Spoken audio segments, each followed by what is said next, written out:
E aí galera, tudo beleza com vocês? Bom, vamos começar aí o nosso primeiro vídeo teórico, né?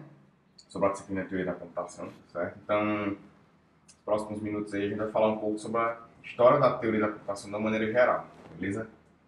Então, seguindo o roteiro aí, para quem quiser continuar, né? Nossa agenda ela tem duas partes, certo? Eu vou falar um pouco sobre a introdução da Teoria da Computação, o que é de maneira geral, né? Na primeira aula, para quem já assistiu, a gente comentou rapidinho lá por cima. Falar um pouco do histórico, falar um pouco sobre os conceitos e propósitos fundamentais e falar um pouco sobre a revisão dos conceitos de linguagem, certo? Isso é importante para a gente ter essa notação geral. Então, a leitura recomendada que eu faço para vocês, né, que eu oriento para vocês, é esse livro aí de Velho, certo? No capítulo 1, sua introdução, e o livro de Simpson, nesse capítulo 0, né, com sua apresentação do livro de maneira geral, que também é na introdução. E uma recomendação de leitura extra, certo? Posso pôr aí na videoaula aqui abaixo, posso pôr um link de referência para vocês. Esse livro gratuito que tem da PUC-RS, certo? Que é a História da Computação. Então, esse livro é muito bom. Fala um pouquinho aí, Fonseca, ele fala um pouquinho sobre a motivação do surgimento da computação, né? A partir dessa tese de Turing, toda a parte anterior, toda a parte que antecedeu aí a questão das teorias atuais, certo? Então, de maneira geral, a computação é uma ciência cumulativa, né? O que tem aí para vocês verem aí. Isso implica dizer que ela já vem correndo, né? A computação ela já vem evoluindo 200 até 300 anos antes, né? Sendo bem modesto, certo? E ela é fruto de um processo de entendimento de ferramentas, certo? Que aconteceu aí desde o século, desde a máquina de Pascal, né? Da máquina de Babbage, que os caras queriam fazer operações matemáticas utilizando mecanismos ou métodos de operações matemáticas, certo? Então, a cada nova tentativa de otimizar esse método, né, de cálculo, esses métodos de cálculo, e agregando ou operacionalizando ações lógicas, né, o pessoal evoluía. E o termo tecnologia, né, que é você otimizar um processo de construção de algo, seja um artefato, seja um método, um serviço, foi se congratulando, né? Então, à medida que os caras utilizavam mecanismos para facilitar esse processo de cálculo, certo? Teorias, teoremas iam sendo comprovados, o pessoal vinha tendo essa noção geral. E até que se evoluiu, que a gente tem nos dias atuais, certo? E quando chegou mais ou menos aí na década de 10, na década de 20, né, do século passado, foi que esse boom, assim, conceitual, ele se expandiu, né? Church, que foi um cara que trabalhou com Turing, eles tiveram a noção do que seria métodos, o que seriam métodos, né, matemáticos, construídos a partir de operações mecânicas, né, ou manuais. Ou seja, eu teria que ter uma estrutura, certo?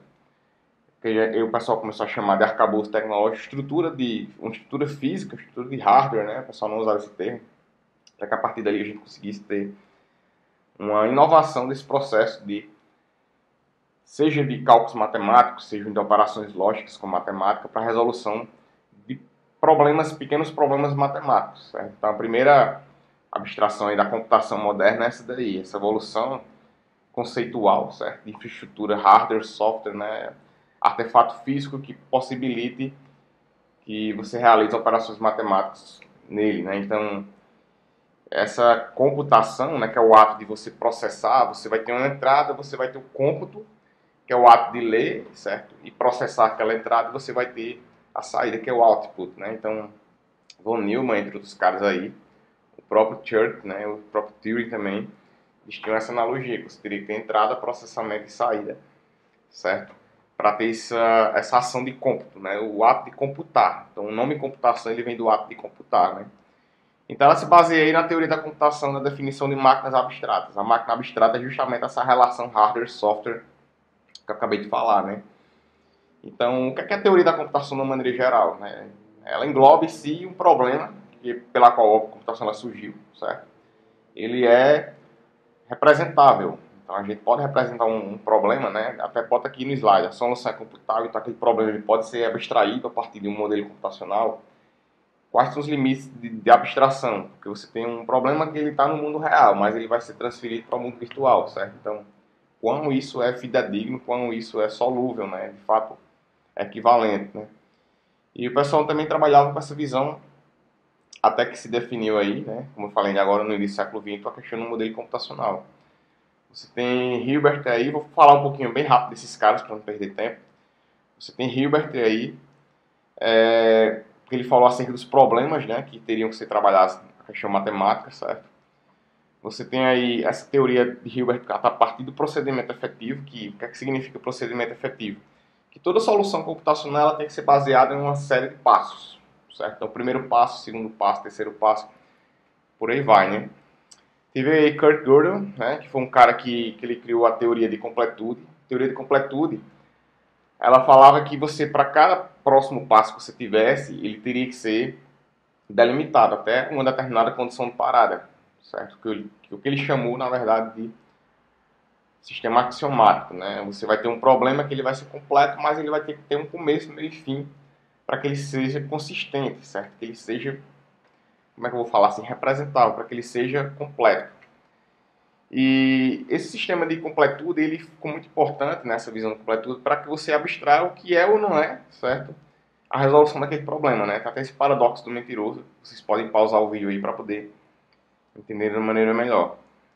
E outros caras, como Church, Stephen Klein, né? Eles propuseram aí a ideia de organização da completude a partir desses passos que eu vinha falando. Então, para que eu solucionasse um problema, eu teria que abstrair e representá-lo a partir da sequência de passos, que é o conceito básico de algoritmo, né? Então, a sequência de passos bem delimitados ou bem definidos é o que a gente chama de algoritmo. Essa palavra ela veio desse sentido aí. Então, você tem aí a tese de Church, que foi o cálculo lambda, que é essa definição do conceito de algoritmo, certo, de fato, e funções recursivas, que é a interação que existe entre esses passos, que foi a tese de Klein, dois caras aí excepcionais para teoria da computação, né? Então, Church, na sua tese, ele falava sobre o formalismo, né? Então, que a resolução dos problemas de maneira computacional ela teria que ser mais próximo possível da linguagem humana, né? A tese do cara focou mais em linguagem, não focou tanto em estrutura, que é o que Turing ele já foca. Então, quando você ouve falar aí de tese de Church-Turing, é porque um cara focou mais na linguagem, que foi Church, né? Linguagem abstrata para representação de problemas,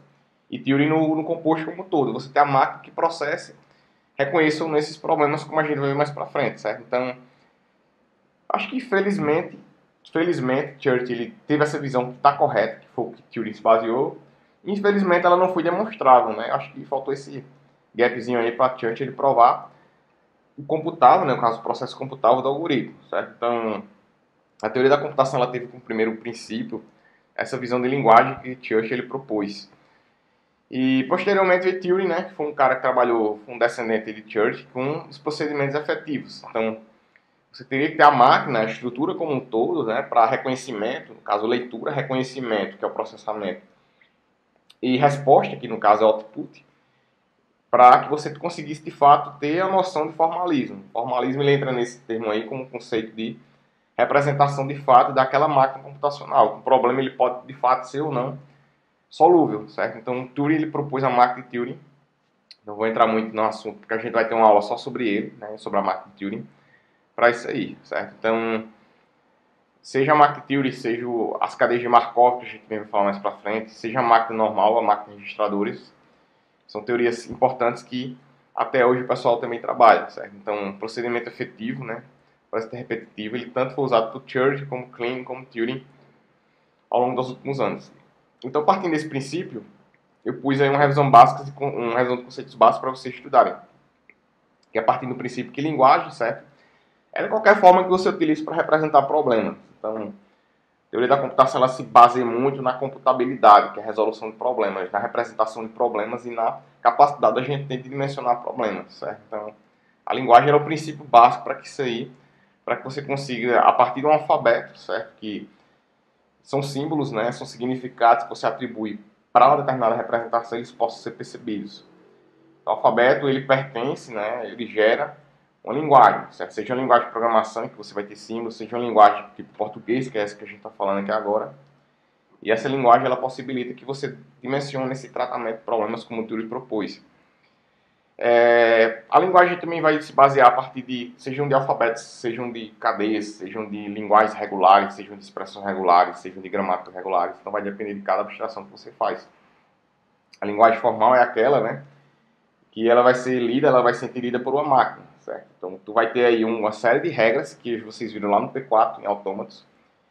E nessas regras você vai ter uma linguagem que vai possibilitar essa manipulação, né, da informação a partir de um fluxo. Então, solução de problemas a partir de passos é delimitada a partir também de fluxo. No caso, a gente orienta o fluxo, a definição de fluxo, né? E parte do princípio da concatenação de cadeias, como também cadeias, quando eu falo, não é só do reconhecimento, seja da entrada, você digita o nome pelo teclado, certo? Então, você está concatenando palavras. Você concatena, enfim, regras para processar essas palavras. E você também, na saída, você tem saída de ações ou você tem saída com palavras, também é concatenação, né? Por esse processo aí. Então, tem exemplos de linguagens aí que são importantes, certo? Para que a gente tenha essa noção. A linguagem pode variar também de acordo com o tipo, certo? Em tese, o princípio da computação se baseia em linguagens associativas, certo? Mas você tem linguagem relacional, você tem linguagem natural, você tem outros tipos de linguagem. Linguagem estruturada, né? Linguagem de consulta, que é banco de dados, por aí vai. Então, as linguagens de programação, elas se basearam nesse conceito de linguagem, certo? De você ter uma forma ou a definição de um conjunto de cadeias de dados, que no caso são as palavras, certo? Para que a partir dali você organize e estrutura a partir dessas regras que são formadas a partir de passos para resolver esses problemas. Então, o conceito formal de linguagem de programação é mais ou menos por essa pegada aí. Então é isso, certo? No primeiro momento a gente fala a teoria da computação, né? Só fazendo um compilado aí para finalizar o vídeo. Ela é um apanhado, certo? Da representação de problemas que podem ou não, dependendo do tipo do teu problema, serem representados. Então, para isso você tem que ter basicamente duas coisas. Na definição de uma linguagem, que você vai tentar abstraí-lo, representá-lo, certo? E a questão da definição de uma máquina computacional, que engloba, segundo Church, os passos, certo? Então, como é que eu defino essa questão de ordem, que é o algoritmo, e uma estrutura que você consiga executar esse fluxo, né? Que é a entrada, o reconhecimento e a saída, como a gente vai ver mais para frente na máquina de Turing. Beleza, galera? É isso aí e até a próxima.